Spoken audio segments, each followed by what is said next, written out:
क्या कुछ नहीं कर देती सियासत, ऐसा कुछ जिसकी शायद कल्पना करना भी हमारे जहन से कोसों दूर हो।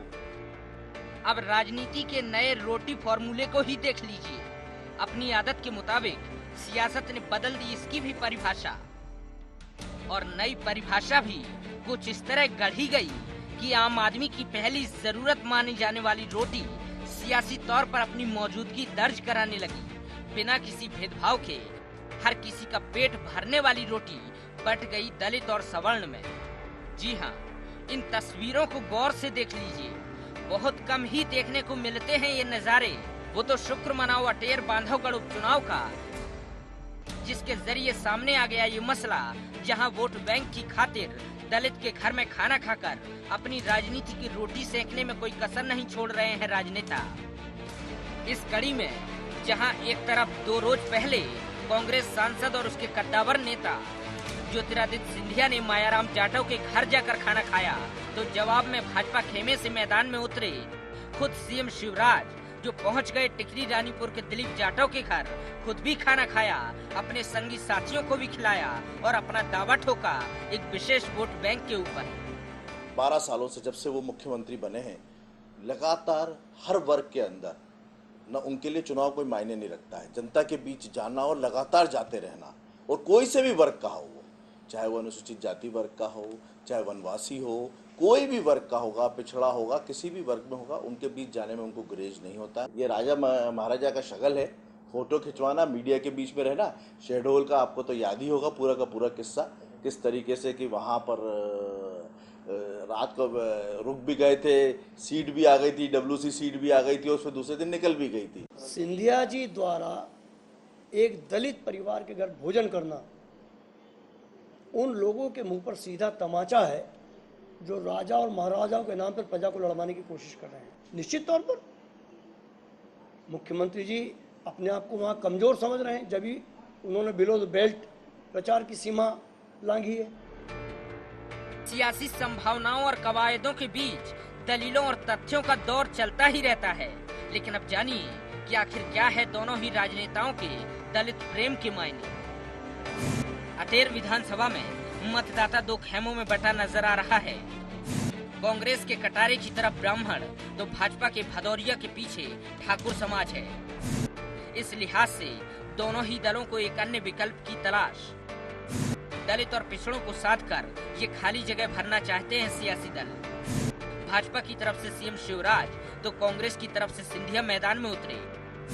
कवायदों का आदिवासी बाहुल्य बांधवगढ़ सीट पर भी असर दिखाई दे सकता है।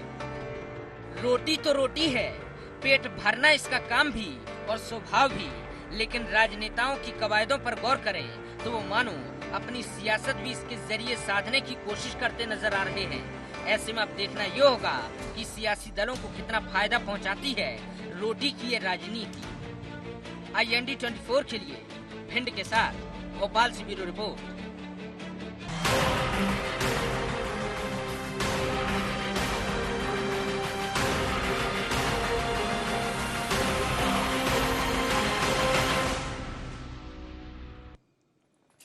नमस्कार, IND एजेंडा राजनीति की रोटी में आपका स्वागत है। मैं हूं आपके साथ नवीन पुरोहित। चर्चा को विस्तार देने के पूर्व IND एजेंडा के मुख्य बिंदुओं की तरफ एक निगाह डालते। क्या दलित के घर खाना खाने का मसला राजनीति से प्रेरित है? यदि हाँ, तो कितनी उचित है सियासी दलों की ये कवायद? क्या इस मामले का राजनीतिक दलों को फायदा मिलेगा? दलितों के घर खाना खाकर क्या संदेश देना चाहते हैं सियासी दल? नमस्कार, चर्चा में आप सबका पुनः स्वागत है। रघुआ तेरे गांव में आई चुनावी बौर, रघुआ तेरे गांव में आई चुनावी बौर, हम आपके हैं खून खत्म चुनावी दौर। तो अभी चुनाव का जो दौर है उसमें बड़े बड़े नेता दलितों के यहाँ रोटी बेलते हुए नजर आ रहे हैं, रोटी सेकते हुए नजर आ रहे हैं, रोटी बनाते हुए नजर आ रहे हैं, रोटी खाते हुए नजर आ रहे हैं। लेकिन ये जो उनका दलित प्रेम है, ये दलित उत्थान है, या वोटों को प्रबंधित करने की एक कला है, और जो सालों से चली आ रही है, लगातार चली आ रही है। आज़ादी के 65 वर्षों के बाद, 70 वर्षों के बाद भी आज भी दलित उत्थान के नाम पर ये जो राजनीतिक ड्रामे चल रहे हैं, इनको चुनावों में प्रतीकात्मक रूप से दिखाने की क्या जरूरत है? हालांकि दोनों ही दल एक दूसरे पर आरोप लगा रहे हैं। एक कह रहा है कि उनका दलित प्रेम झूठा है, दूसरा कह रहा है उनका दलित प्रेम झूठा है। तो इसी मुद्दे पर करेंगे चर्चा कि किसकी राजनीति की रोटी जो है तवे पे परमानेंट फूलती है, समझने की कोशिश करेंगे। हमारे साथ रजनीश अग्रवाल जी भारतीय जनता पार्टी के प्रवक्ता साथ में हैं, कुणाल चौधरी जी यूथ कांग्रेस के प्रदेश अध्यक्ष हमारे साथ हैं, वरिष्ठ पत्रकार परम आदरणीय रमेश शर्मा जी हमारे साथ हैं। आप समस्त महानुभावों का स्वागत है। रजनीश जी, सिंधिया जी खाना खा रहे हैं, शिवराज जी भी खाना खा रहे हैं। शिवराज जी तो हालांकि खाते ही रहते हैं, लेकिन ये जो घर पर जाकर खाना खाना, ये क्या चर्चाओं में आने की परंपरा है या उन्हें बहुत प्रेम है? देखिए नवीन जी, जो कभी केवल फोटो सेशन के लिए, मीडिया के लिए चुनाव के दौरान करते हैं, आप लोग तो पारखी हैं, स्कैन कर लेते हैं लोगों को, आपको पता होगा किनका स्वभाव है और किनका पाखंड। शिवराज जी छात्र राजनीति विद्यार्थी परिषद के दौरान से ना तेरा ना मेरा ना छोटा ना बड़ा इस भाव से लगातार काम करते आ रहे हैं। पूर्णकालिक के तौर पर भी उन्होंने काम किया और आदरणीय रमेश शर्मा जी यहाँ बैठे हैं, उन्होंने वो दौर भी देखा है। इसलिए ये मैं जो कह रहा हूँ तो बहुत लोग, कम से कम भोपाल संभाग के आसपास के लोग जानते हैं कि मुख्यमंत्री शिवराज सिंह चौहान जी के लिए किसी अनुसूचित जाति, जनजाति या किसी भी वर्ग में घर पे बैठ के खाना खाना कोई नई बात नहीं है। मुख्यमंत्री बनने के बाद में अभी कार्यक्रमों में भी जाते हैं तो उनके बीच में बैठते हैं, बात करते हैं, संवाद करते हैं कई अभियानों के दौरान। ये उनके लिए जरूर ये केवल नाटक है, और ये नाटक केवल यहाँ से नहीं चला, नाटक चला है इनके बड़े नेता राहुल गांधी जी से। इसी मध्य प्रदेश में भी कुछ जगह आए थे, खाना खा के चले गए, ना उस परिवार का भला हुआ, ना उस समाज का भला हुआ, ना उस गांव का भला हुआ। और ऐसा ही नहीं, इस देश में कहीं उस जाति वर्ग समुदाय का भला नहीं हुआ। यही कारण है कि अनुसूचित जाति का वर्ग, जनजाति का वर्ग देश में लगातार इन पाखंडों के कारण, इन राजनीतिक टोटकों के कारण कांग्रेस से छिटकता गया।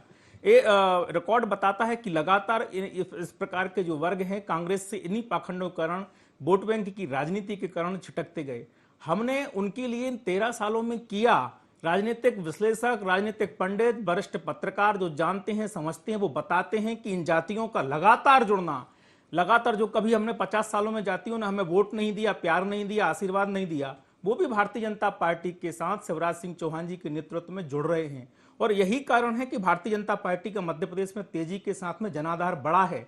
हमारी चुनाव में सीटें बढ़ती हैं लगातार। जब सरकारों में हम आते जा रहे हैं, 13 साल 14 साल को हम पा रहे हैं, तो चौथा बार सरकार में हम आने वाले हैं, तो हमारा जनाधार बढ़ रहा है। यही कारण है कि जो जातियां उपजातियां हमें देखती हैं, हमारे उपलब्धियां, कार्यक्रम, नीतियों, योजनाओं का लाभ मिलता है। मध्य प्रदेश में कोई बिरला ही घर होगा जिसको इन योजनाओं का लाभ ना मिला होगा। तो स्वाभाविकता, जिनको पाखंड में रचना है, बसना है, टोटके करना है, उनको जनता समझती है। इसीलिए जो शहडोल में किया था उसका जवाब वहां की जनता ने दिया। यहाँ का रुक जाइए, 9 तारीख को चुनाव है, रिजल्ट जिस दिन आएंगे उस दिन पता चलेगा।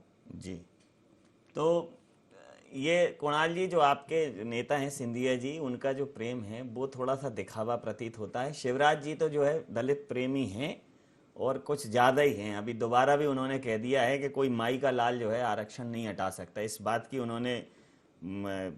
बात की दोबारा पुष्टि करके उन्होंने बताया कि सिर्फ खाने में ही नहीं, देने और दिलाने में भी वो दलितों को और जो जातियां, अनुसूचित जनजातियां, उन सब के प्रति उनका विशेष अनुराग है। तो ये जो आपका है ये थोड़ा दिखावा है, ऐसा रजनीश जी का कहना है। अब रजनीश जी का कहना क्या है, वो तो उनका कहना वही रहेगा, क्योंकि राजनीतिक जिस दल के साथ वो कर रहे हैं, जिस तरह के राजनीतिक शैली उनके दल की है, जिस तरह की कट्टरवाद की उनकी वो है कि अहम ब्रह्मास्त्र वाली जो उनकी स्थिति, और हम मैं जिस मैं की राजनीति ये करते हैं, उस मैं से ऊपर ही नहीं उठ पा रहे। आपको इस तौर पे देखना पड़ेगा कि मैं इस राजनीतिक, उसको चाहे राजनीतिक रूप से हो, चाहे किसी भी रूप से, अगर दलितों के घर अच्छे लोग खाना खा रहे हैं, चाहे मुख्यमंत्री हो, चाहे यहाँ पे से हमारे सिंधिया जी हो, बड़े नेताओं की बात है, समरसता का जो माहौल है उसकी करने की जगह, क्योंकि इस देश के अंदर 2 विचारधारा, एक विचारधारा जो इनकी कट्टरता की चलती है, ये राम भाव को पैदा करना चाहते हैं कट्टरता के भाव के साथ, पर राम भाव को अगर पैदा करना है तो प्रेम भाव से ही राम भाव उत्पन्न होगा। और उसी ओर कांग्रेस पार्टी के जो बड़े नेताओं की बात करी, माननीय राहुल जी की बात करी, देखिए यही आपको फिर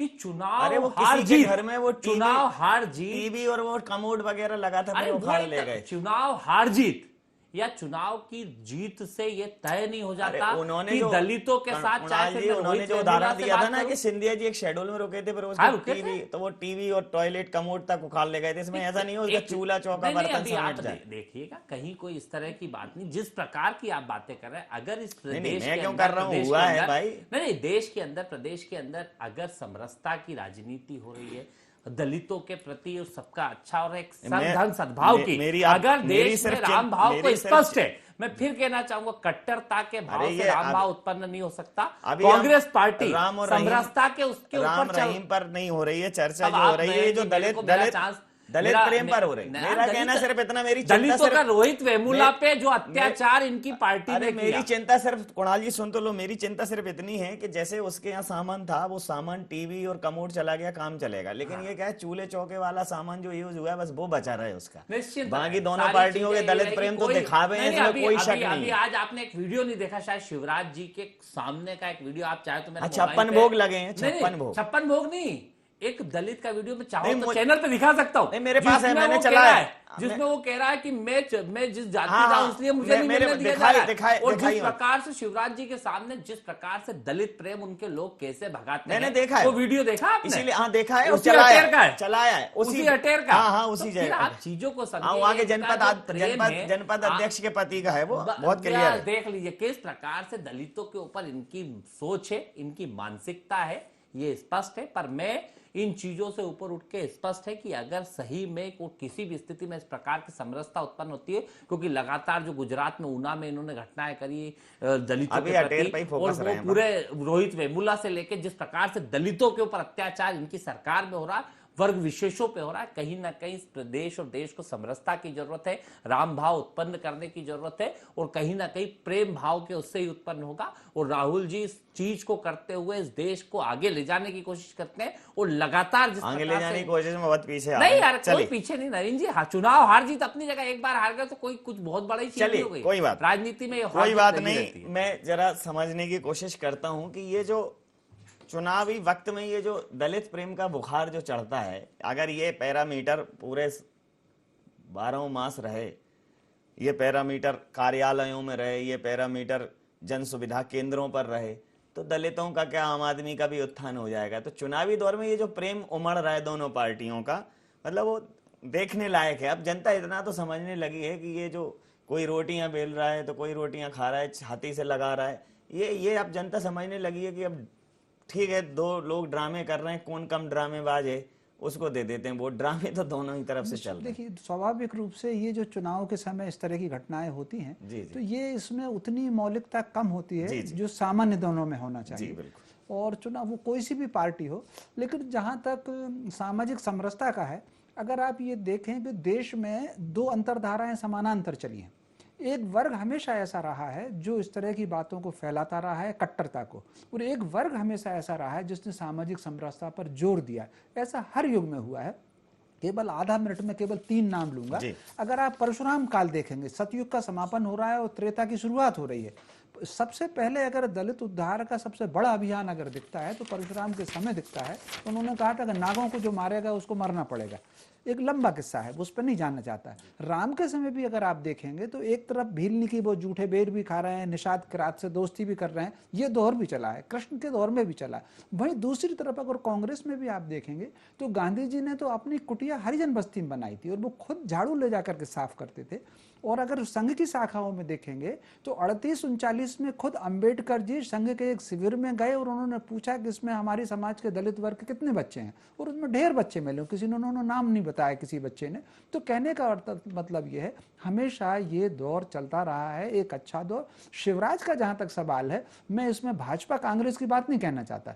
शिवराज का अगर जहां तक सवाल है, शिवराज उस वक्त सार्वजनिक जीवन में भी नहीं थे, राजनीति में भी नहीं थे, खेत में हल चलाते थे, और जिस वर्ग के लोग इनके यहाँ मजदूरी करते थे, मैं वो जाति का नाम नहीं लूंगा, लेने में वो कानून की दफा लग जाती है, उस वर्ग के लोगों को इकट्ठा करके इन्होंने अपने पिताजी से झगड़ा किया, उनको चांटे पड़े, मामा ने चांटे मारे, चाचा ने चांटे मारे, लेकिन उस वर्ग को इकट्ठा करके उन्होंने उसके हित की उनसे बातचीत की। और ये बहुत लंबा किस्सा है और बहुत डिटेल जाते हैं। इसके अलावा अगर आप समस्त में भी देखेंगे, समय समय पर भी देखेंगे, 1991 में चुनाव के तुरंत बाद यहाँ सुंदरलाल पटवा मुख्यमंत्री थे और शाहजहानाबाद भोपाल की दलित बस्ती में गए थे, वहीं उन्होंने खाना खाया था, जबकि चुनाव के वो जीतने के, मुख्यमंत्री बनने के मुश्किल से 4-6 महीने बाद ही हैं। भोपाल में ऐसे बहुत से बड़े नेता हैं जो उस समय पटवा जी के साथ गए थे। तो ये प्रक्रिया समय समय के साथ चलती रही है। एक आध अपवाद ऐसा हो सकता है कि वो कमोड उठा लेगा और इस तरह की बातें नहीं होनी चाहिए। यद्यपि माधवराव सिंधिया भी अशोकनगर के एक दलित बस्ती में गए हैं। तो कुल मिलाकर के ये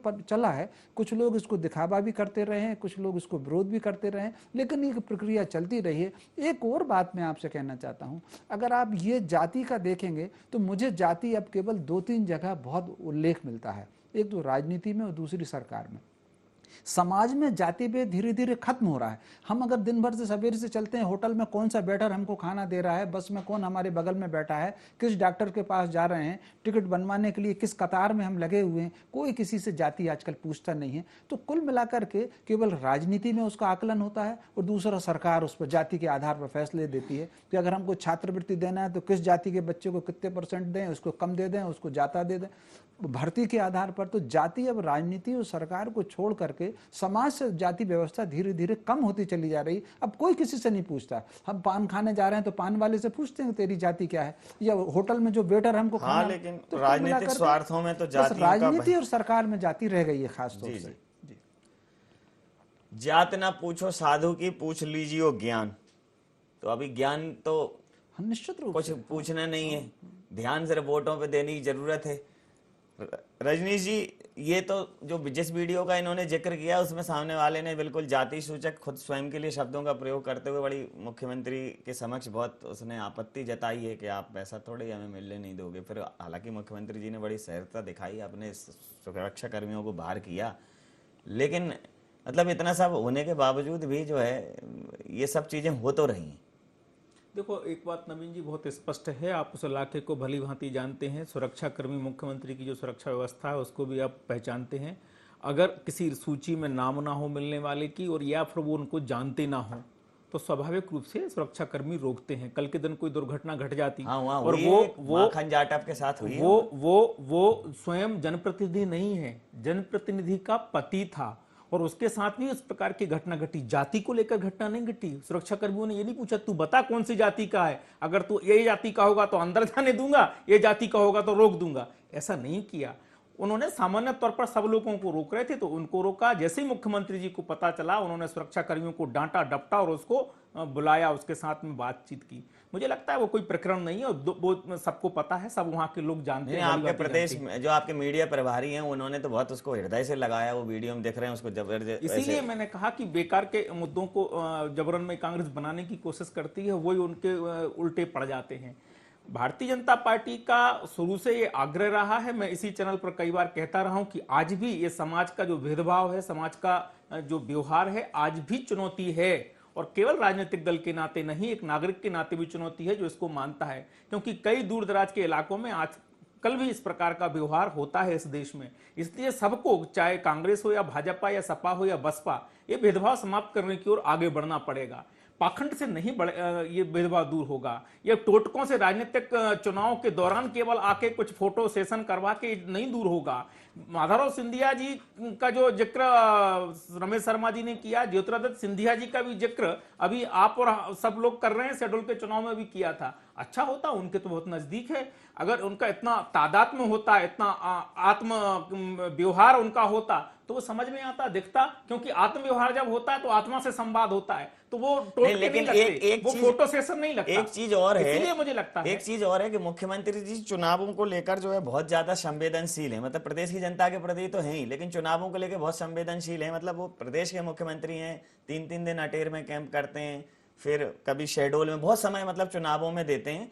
तो एक तो प्रदेश की जो कानून व्यवस्था है, प्रदेश की प्रशासनिक व्यवस्था, उस पर प्रभाव पड़ता है। बाकी बचा कर्म वो धार्मिक कार्यों में लगे, ढोल मंजीरे नर्मदा सेवा यात्रा में तो 2-2.5 महीने में, जबकि बाकी मतलब प्रदेशों की व्यवस्था थोड़ा, मुख्यमंत्री ये तो चुनाव कर लेंगे, मतलब इतना करने की क्या जरूरत है चुनाव में? चुनाव जीतना ही ऐसा हो गया, अरे सेवा की है तो खुद ही मेवा मिलेगी, इतना परेशान होने की क्या जरूरत है? देखिए, ये कई बार बात आई है, भारतीय जनता पार्टी के वो नेता भी हैं, मुख्यमंत्री भी हैं, और उस कार्यकर्ता जो चुनाव नहीं, अभी वो पहले मुख्यमंत्री हैं प्रदेश के, उसकी भी इच्छा है कि वो भी उसके चुनाव में मुख्यमंत्री जी जाएं, और मुख्यमंत्री जी की भी इच्छा होती है कि जब कार्यकर्ता उसका चुनाव लड़ता है वो क्यों उसको भूल जाएं, चाहे विधानसभा का हो, नगर पालिका का हो, महापौर का चुनाव क्यों ना हो, वो जाते हैं, चुनाव में जाना चाहिए और ये उनका हक बनता है। रही सवाल कानून व्यवस्था या बाकी और प्रशासनिक व्यवस्थाओं का, तो आइए हम चर्चा कर लेते हैं उन्हें। देखिए, आज बहुत महत्वपूर्ण, आज आईपीएस मीट थी, आज आईपीएस सेवा यात्रा प्रदेश में, आज आईपीएस मीट थी। प्रदेश की बागडोर को दिन रात संभालने वाले, 24 घंटे संभालने वाले पुलिसकर्मियों की आज वो थी यहाँ आईपीएस मीट, उसके शुभारंभ में होना चाहिए था, लेकिन आईपीएस एसोसिएशन का अपना कार्यक्रम, अरे अपना तो है, लेकिन उन्हें मालूम था कि अपने, ये तो आप निकालेंगे, लेकिन वो छोटे-छोटे कार्यक्रमों में जाते हैं, कार्यक्रम होते रहते हैं, चलते हैं, वहां जाना चाहिए। चुनावों को वरीयता ज्यादा, मेरा कहना ये है कि जी जाते भी हैं, और मुख्यमंत्री जी प्रशासन की व्यवस्था के प्रति संवेदनशील भी हैं, ऐसा नहीं। मैंने कहा आइए हम चर्चा कर लें। कुणाल जी, आप एक बात क्षमा करिएगा, बहुत बिल्कुल नहीं, आप बोलिए। सेवा यात्रा केवल धार्मिक ढोल मंजीरा बजाने वाली यात्रा नहीं है, ये यात्रा एक नदी के संरक्षण की है, उसकी सेवा की है, और आने वाले समय में एक लगातार का 4 दिन बाद, लगातार का अभियान है, और जो आने वाले समय में बड़ी तादाद में दोनों ओर जंगल लगाए जाने वाले हैं, वन बनाए जाने वाले, 4 दिन बाद, ठीक 4 दिन बाद मंगल से आप देखो कि नर्मदा सेवा संरक्षण यात्रा में कितना जो है, जहां जहां कार्यक्रम हुए हैं, दोना पत्तलें, प्लास्टिक के कप गिलास उड़ रहे हैं, ढेर लगा हुआ है। 4 दिन बाद आपको स्क्रीन पे दिखेगा कि सेवा यात्रा का बैकग्राउंड कहां, जहां से निकल गई, अगर कोई गलती है तो बिल्कुल सामने लाना चाहिए, मतलब जहां से निकल गई वहां तो पीछे मुंह, कोई दिक्कत नहीं है। जनजागरण का विषय केवल सरकार का नहीं है, मीडिया का भी है, जनप्रतिनिधियों का भी है, आम नागरिकों का भी है, सामाजिक कार्यकर्ताओं का भी है। आपको लगता है आप भी जनता को जागृत करिए, उसमें कोई दो मत नहीं है। बस वही जागृत करेंगे। आपसे पूछना चाहता हूं कुणाल जी कि आखिर सिंधिया जी को अटेर की याद सिर्फ चुनावों में क्यों आई? क्या एक वक्त प्रेम थोड़ा तटस्थ हो तो समझ में आता है, एकदम प्रेम की गंगाएं फूट रही हैं, मतलब लबालब हो रही है अटेर की नदी, चंबल, मतलब किला छोटा पड़ने लगा, इतना प्रेम हो रहा है, बीएड़ों में ऐसा बसंत आ गया है। मुझे तो ये लगता है कि वो बेचारे निरी मतदाता का अंत आ गया, उसकी बुद्धि का अंत आ गया, कि वो समझ ही नहीं पा रहा कि हमें कौन प्रेम कर रहा है, वो तो अभी बोराया हुआ है कि कौन प्रेमी ज्यादा है। देखिए, राजनीति में वहां चुनाव है, स्पष्ट रूप से कटारे जी का बेटा, जिन्होंने वहां पे उस क्षेत्र चुनाव की वजह से, देखो ये स्पष्ट है, मैं आपको स्वीकार, स्पष्ट है, चुनाव में वहां पे प्रचार करने गए, किसी दलित के उन्होंने भोजन के, किसी ने आग्रह किया भोजन करने गए, अगर उन्होंने कहा कि साहब आपको आता है कि नहीं और किस तरह, तो उन्होंने उस तरह की चीज करी, तो उसमें इतना टेंशन लेने की क्या जरूरत, मुझे ये समझ में नहीं आता। मैंने इस बात को बिल्कुल उस बात को नहीं बोला। टेंशन की जरूरत क्यों हुई कि पहले गए थे ना, तो उसकी देखो, उसकी वो एलसीडी टीवी और वो अभी सिंधिया जी ने, चोले का सामान नहीं चला जाए, बस ये टेंशन है, बाकी कोई व्यक्ति ने करा होगा, दूसरे ने वो, अरे तो वो दूसरा नहीं, अभी क्या है, जो चीजें यूज, अरे मेरी टेंशन समझ लो आप, जो चीजें पहले यूज हुई थी वो उखाड़ ले गए थे, अब की बार क्या है, उसका चौका चूल्हा और बेलन कुलचा ये सब इस्तेमाल हुआ है, वो ना चला जाए, बस वो चिंता है, ये टेंशन है, ये टेंशन है, बस वो बचा रहा है। तो मुख्यमंत्री जी के, मैं सही में मैं इस चीज को अगर समरसता इस प्रदेश और देश में लानी है, जो शर्मा जी बड़ी अच्छी बात कही कि सबरी के जो झूठे बेर खाने को लेके, केवट के जो पेड़ धोने को लेके, इस देश में अगर राम भाव को उत्पन्न करना है तो प्रेम भाव से ही उत्पन्न होगा, और राम के चरित्र को, क्योंकि बीजेपी राम को तो मानती है पर राम की नहीं मानती, रामायण को मानती है पर रामायण की नहीं मानती, लगातार प्रेम भाव, बस स्पष्ट है, राम भाव उत्पन्न करना है तो प्रेम भाव से होगा। कांग्रेस पार्टी राहुल जी के इस चर्चा को भी उस पर लगी, राम भाव से प्रेम भाव की तरफ ले जाते हुए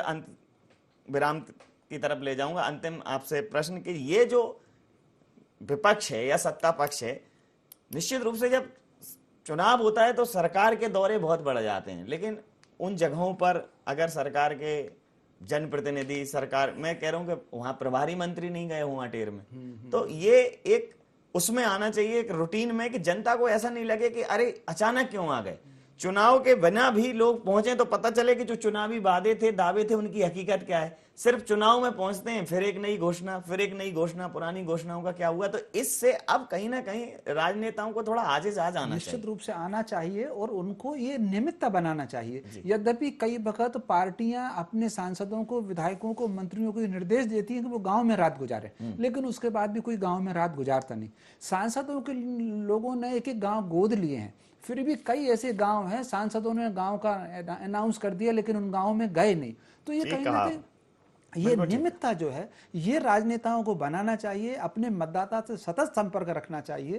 तो और ये जो सामाजिक समरसता के काम है इनको निरंतर करना चाहिए, कोशिश करना चाहिए। विधायक अगर क्षेत्र में जा रहा है तो एक आध दलित के घर, किसी भी पार्टी का विधायक हो, वो कांग्रेस का हो, भाजपा का हो, कम से कम एक आध कमजोर वर्ग के घर में जाके भोजन करे। ये परंपरा बनेगी तब राम राज जाएगा। बिल्कुल। समय सीमा के चलते मैं ये चर्चा यहाँ समाप्त करूंगा। आप समस्त महानुभावों का बहुत बहुत धन्यवाद, बहुत बहुत आभार। तो अटेर उपचुनावों में दोनों पार्टियां जोर आजमाइश कर रही हैं। अटेर में सिंधिया जी ने दलित के घर खाना बनाया, खाया, फिर माननीय मुख्यमंत्री ने भी खाया, दलित को गले लगाया। अब माननीयों का क्यों ऐसा भाव है? अरे भाई कोई प्रेम वेम नहीं है, शुद्ध चुनाव है, क्यों पड़े हो फेर में? बिना चुनाव के कुछ दिन गुजारो अटेर में तो समझ में आए कि वाकई में अटेर की जनता से प्रेम है। तो अगर अटेर की जनता से प्रेम है, प्रदेश की जनता से प्रेम है, तो जहां जहां वादे किए थे चुनाव के पहले, चुनाव के बाद भी वहां जाइए, उन वादों की हकीकत को नापिए, उन वादों की हकीकत को देखिए और उन वादों को पूरा कीजिए। जनता को समझने लगा है कि चुनावी मौसम के जो वादे और दावे होते हैं, चुनावी मौसम के जो फल हैं वो पकते नहीं है और हमारे माननीय के वादे करते थकते नहीं। IND एजेंडा में इतना ही। आप बने रहिए IND 24 के साथ और देखते रहिए IND 24। नमस्कार।